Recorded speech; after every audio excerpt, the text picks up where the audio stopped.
Am I the a-hole for not making my wife choose between me and her affair partner? As soon as I found out, I moved out and filed for divorce. Counseling is not on the table. An open relationship is out. I'm not interested in having anything to do with her again. She tried saying that if I ask, she would choose me. Gross. I don't want her. Some of our friends think I should have fought for our marriage, so I offered to sleep with them or their wives to see how they feel about the situation then. No one has taken me up on my kind and Christian offer. I'm paying my half of the lease on the apartment. There are 4 months left. In the meantime, I'm going to work and spending my time off at all-inclusive resorts. It's cheaper than getting an apartment for myself. Am I the a-hole for not trying to save our marriage?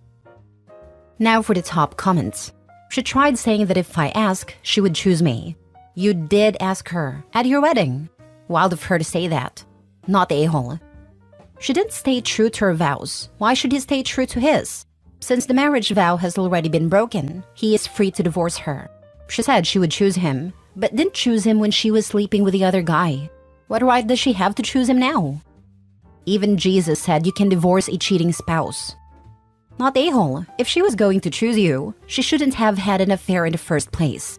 I like her response to the friends too. Right, like how could they deny such a kind and Christian offer like that? Lol. At least the friends would know who their partners would be sleeping with.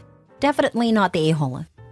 Not the a-hole. You pleading and begging, please stop cheating on me. Please, please, choose me, is emasculatingly humiliating. Not to mention, she already chose, and chose this other person. You made a correct move. She would have chosen you to be her doormat, as she continued to cheat whenever the heck she felt like it. You can sleep well tonight knowing that you improved your life, and the best is yet to come. You'll eventually meet someone who deserves you. I'm glad to see someone with some damn self-respect. The pick-me game is pathetic. So many of those posts. It makes me sick. Next story. Am I the a-hole for letting my ex-girlfriend have gonorrhea for a year? About 18 months ago, I, 31 male at a time, began dating a woman, Beth, 24 at a time. Beth and I had a lot in common, and we met fairly often. I've always taken my sexual health very seriously, and early in our relationship, I demanded we have full STI panels done. Beth was fully on board with this, and we went and got tested together. We were able to show clean tests to each other, and since Beth was on the pill, our intercourse was all done and protected. About 5 months into our relationship, Beth went on a 3-week vacation in France. She came home talking about how she had had a wonderful time, showing me pictures and stories. On our first night back, having had 3 weeks without sex, we naturally had it a few times. 2 days after that, I had extreme pain during urination and discharge from my member. I honestly had no idea what was going on, so I went to a urologist who immediately told me that I must have a bacterial infection. He asked if I had been exposed to any STIs, to which I responded no, I hadn't. He then said for precautionary measures, he'd give me preemptive treatment for bacterial STIs while waiting for my lab results. A few days later, my lab results came back. By the time, my symptoms had entirely disappeared. I went to the doctor's office, and he explained that I had gonorrhea. I was stunned, because Beth was my only partner, which meant one thing. She had cheated on me, probably in Europe. At this point, I ghosted Beth. Blocked her on social media, phone number blocked. I assumed she tried to reach out in some way, but she never came to my house to see me.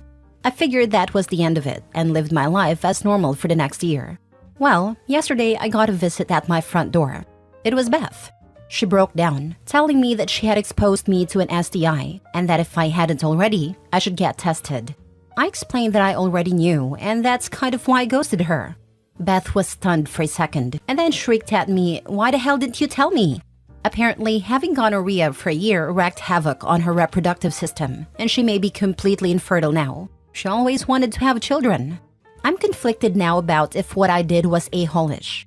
At a time, I was so depressed that I just couldn't bring myself to talk to her about it. You know, normally F around and find out isn't quite so literal. My ex found someone and banged some random dude off Tinder a week after she broke up with me.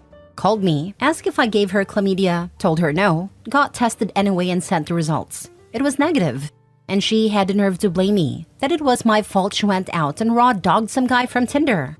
She also effed around and found out quite literally. If it were me, I would have communicated a diagnosis and then ghosted. However, I don't care how any of you spin it. OP cannot be blamed for the actions of the ex. Asymptomatic or not, sexually active adults should be tested regularly. It's been a year, so that means neither her nor any of her other partners have been tested in that time. Not to mention, she chose to sleep with a stranger unprotected and didn't get tested and exposed him to the STD in the first place. It's likely not the first time she's done it either. We just went through a freaking pandemic, and no one learned a damn thing about protecting each other and caring for the public at large. Humanity's cooked. She knew she had unprotected sex and was completely irresponsible by putting your health at risk. She cheated and then infected you with some other guy's gonorrhea. How vile is that? If she was so concerned about her reproductive health, then she should have been getting tested regularly. How many other guys did she infect after you, I wonder? This is a majorly harsh life lesson for her, if she truly is infertile now. But she did this to herself, not a-hole. Exactly this. But I have to add, if she was so concerned about her reproductive health, she would have used protection when sleeping with random people in Europe. But I like to believe that some things happen for a reason, like breaking up a relationship between a cheater and a good responsible man. Glad OP took his symptoms seriously and got it treated. Next story. Am I the a-hole for accidentally raising my voice at my wife and throwing away her dishes and clothes because she won't wash them, just buy new ones? I, 28 male, have been married to my wife, female 30, for 2 years now, together for 5. We were going to start trying for a baby, but that got put on hold and might not happen anymore. My wife and I both work, and we make about the same amount and work about the same amount of hours. My wife and I originally had a chore system set up, where we just rock, paper, scissor the calendar for our days off. We got a pretty fair cut, I want to say, but she did get more dishes days. I got more, if not all, the laundry. My wife hates washing dishes. She hates it with such a passion that she sometimes just shuts down and cries when she sees them in the sink. Before, when I caught her crying, I immediately went to help her, switch chores for the day, calm her down, and then it was fine. But because I was doing this, I noticed that she was crying on purpose, so I washed the dishes. I knew she was faking it, because the second I took over, her tears stopped, and she'd go do something fun that she liked without a care in the world, laughing and smiling. No wind down like before. Because of this, we changed our dishes to whoever makes the dish washes it, like children with the exception of cooking. Whoever cooked doesn't have to wash the pots and pans because they put all the work in for dinner. This was also her suggestion, which I was more than okay with. This was working out for a little while, until I noticed that my wife made a lot more dishes than me and just didn't want to wash them. I asked her when she planned on washing dishes after I made dinner at her request, and she blew up on me, telling me to quite literally F off. I did as she said, but left the dishes. The next day, she asked me why the dishes weren't done, and I told her because she didn't do them. This started a fight, and I washed them, but I wasn't happy. I do most if not all of the laundry because she just won't anymore, and I refuse to wear dirty clothes. The only thing she has to do with the laundry is put it in the basket. That's it. We have a basket for darks, colors, and whites.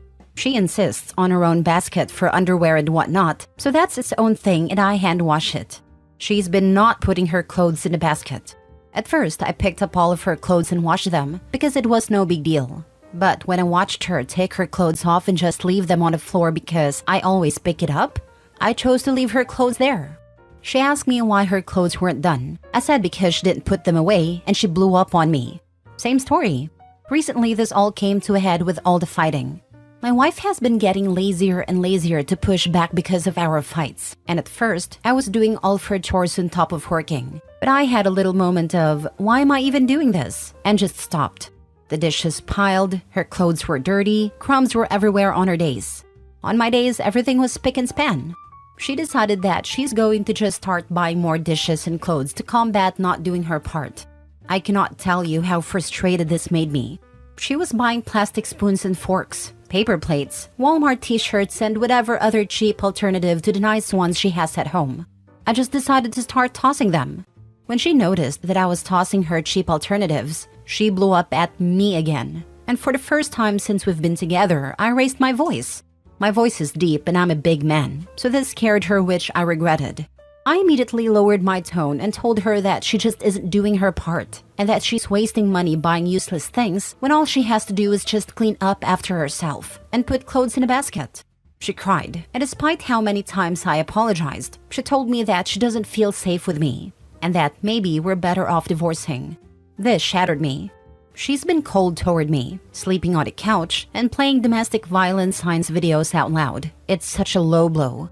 The videos usually talk about yelling, throwing away items, control, emotional abuse, and signs that they're going to get physical. I don't think I'm wrong for what I did, but this is really wearing me down, and I've been getting some texts here and there from our families calling me an a-hole, an abuser for throwing away her things and yelling at her, and that she needs to divorce me. The yelling was an accident. No one has wanted to hear what fully happened, and it's making me feel alone and a bit crazy. My friends are either staying out of it or are on her side if they're women. I've been losing friends. I feel like an a-hole now. Am I the a-hole? All I wanted was for her to clean up after herself. I'd never hurt her and I've never yelled at her before, which I do regret. I didn't mean to scare her. I was just beyond frustrated because this has been building for months.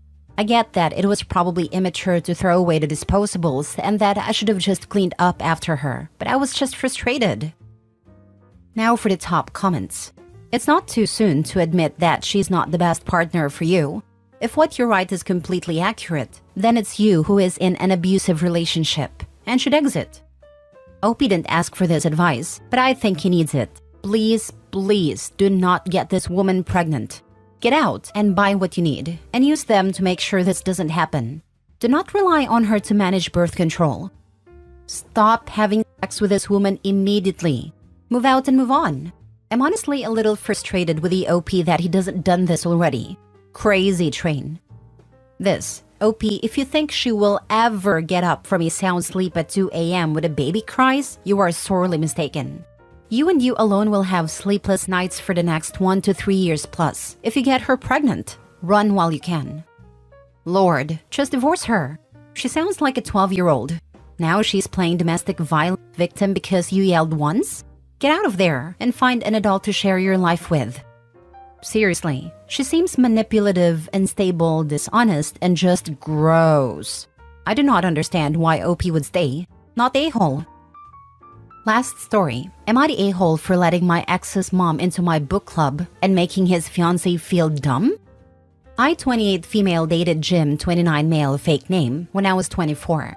We separated when I was 25, and I haven't talked to him much after that. But I still sometimes speak to his parents, especially his mom, whom I have even introduced my father-in-law to as they both love gardening. Now, I've been running a small book club for my uni days, with just a couple of lovely women, and we gather in my home library and talk about books in witchy or historical fiction. We also talk about gardening and old folk tales, and I just consider it a very fulfilling hobby. Jim's mom, let's call her Amy, asked me last month if she could join my book club, as my father-in-law had mentioned it to her when they were chatting at the nursery. She thought it sounded great, and I said yes, and I didn't think Jim would mind. Also, it wasn't his business. Amy then joined one session and gushed about it to her husband, who mentioned it to Jim. Now, the problem started there. I later learned that Jim's parents are not fond of his fiancée Beatrice, 30 female. Jim's dad thinks Beatrice has nothing in common with her family. The three of them are huge readers, and thinks that Beatrice is shallow, as she works with makeup and clothes. She's a boutique buyer. Plus, the reason I interacted less with Jim and his parents following our breakup is that Jim dumped me for Beatrice. And even though I'm married and they are somewhat friends with my father-in-law, Jim's parents think Beatrice is not right for their intellectual son. Apparently, at some family dinner, Jim's parents kept on speaking over Beatrice and mentioning how well I had been doing. And Amy had been talking about what books the book club had recommended. And I guess Jim's dad had made a comment on how he wished he had a daughter to talk about books to, and that had hurt Beatrice. Jim later called me and told me about all of this, and that me letting his mom in my club has only given his parents more ammo to hurt Beatrice. I apologized, as I knew none of this. I later asked Amy to not talk about anything book club related outside. I made up a lie about how we pretended to be a coven and can't discuss these things with the outside world, even though it felt awkward and childish. I thought that would be it. Except, Beatrice and one of her friends have made scathing posts on Facebook and Instagram, and even tagged my father-in-law in one of them, and how snobbish and mean-minded bookish women try to take other women's men because they can only read and act smart. Jim then again called me and said that Jim's mom had started a huge fight over it, and she had taken back the jewelry she had given to Beatrice for the wedding. I was a bit shocked, as I rarely spoke to Jim after our breakup, and only interacted with his parents when I ran into them as we live in a small town. But he sounded and acted like I was the reason his family was going through a spat. My husband and father-in-law are saying that Beatrice was lucky that I didn't think of retaliating, and that I was not in the wrong. But I am starting to feel guilty, and I need a second opinion. Am I the a-hole? Edit. Many people are asking, so yes, Jim did sort of cheat on me with Beatrice. He admitted to having an emotional affair with Beatrice and dumped me. I later heard that his parents did not take it well. Not a-hole. Jim's parents have been a-holes and Beatrice's reaction is pathetic, but none of this is because of you. Just stay completely out of it and tell Jim to deal with his parents in a relationship without involving you. This comment right here. Be a man and deal with your situation, but calling me to complain isn't going to change anything. Not a-hole. Stay out of their drama. Not your circus, not your monkeys. You can be friends with his mother. It sounds like she enjoys you and your book club. Jim is projecting his issues with Beatrice onto you. It has nothing to do with you. She made an immature attack-filled post against his own mother's interests, tagged her future father-in-law, and created her own drama. Her actions caused mother-in-law to take her jewelry back, and good for her. Why give jewelry and your blessing to a petty witch who likes to manufacture drama and force people into it? I would block Jim. He can have his prize Beatrice, and you can continue to have a relationship with his mom who values and appreciates you. Yeah, she could have gushed about you last to spare Beatrice, but Beatrice's behavior caused this whole situation. And Jim defending her and blaming you shows they're meant for each other. Perpetual victims shifting blame to others, instead of owning their own feelings and behaviors. I would consider that relationship lucky. You got the best part of it, mother-in-law's friendship. Not a-hole. Block Jim. Let Beatrice alienate herself from her future in-laws with her own actions. Seems she wants the drama, posting her rants publicly and tagging people. Ridiculous.